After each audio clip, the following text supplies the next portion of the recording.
Machiegni kendo nyakora mogi wadayanja donje weche motendore kod mago magoro. Moko kuom jopur matiyo kata matimo chenro mag pur e gwenge kata kuonde manitiere machiegni ga oche mopogore opogore kaunti ma Homa Bay ni kod pek e chenro mag pur kaluwore gi duono mar moko kuom oche ma osebedo kamiyo gi pi. Kaka jafumbo marwa ma Homa Bay Ali Abich lero, aora mar Ang'wena mani e Homa Bay town en achiel kuom mago masani koro pigi odok piny nikech oro.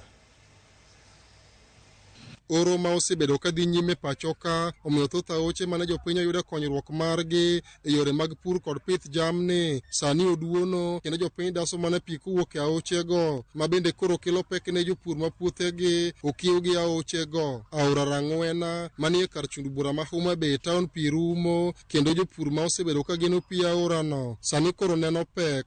Oro hinyo marach nikech pur ni ema konyowa. Kendo pur ni ema konyogo nyithindo mondo odhi sikul, to koro ka chieng' rieny kama onge kaka wanyalo konyore nikech kaka dwago pi ma wanyalo pidhogo alot onge, to wan kaka jopur nyanya wan gi sida mokadho nikech mane kama yutowa nitie. Puothe manitie genga aorano thothgi odong' ka otuo nikech nok mar pi ma inyalo kwe e puothe ka jopur to dhi nyime gi iko puothegi ka giritogo koth mondo ochak chwe. Wawinjo matek.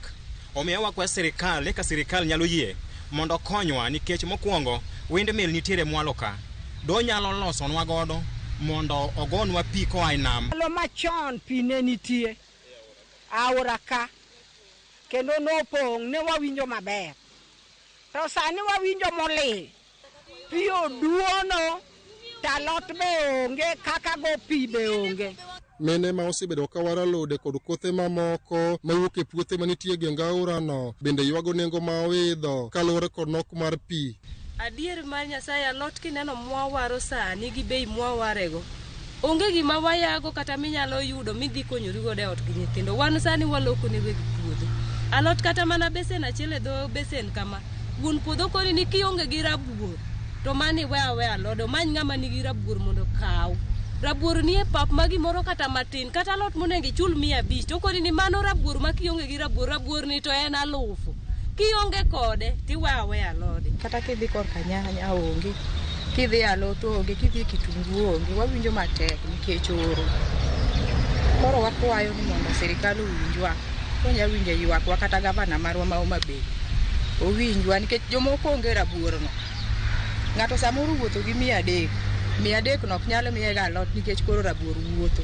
Jolony e weche mag alwora to wacho ni oro masani koro kwako thoth gwenge pachoka mamiyo aoche duono obiro kaluwore kod wach mar ketho alwora. Tie horo maduong' sana e Kenya ka, to be ok kata Kenya ka kende, e pinje mang'eny mag Afrika kata kuonde moko mopogore gi Afrika ka.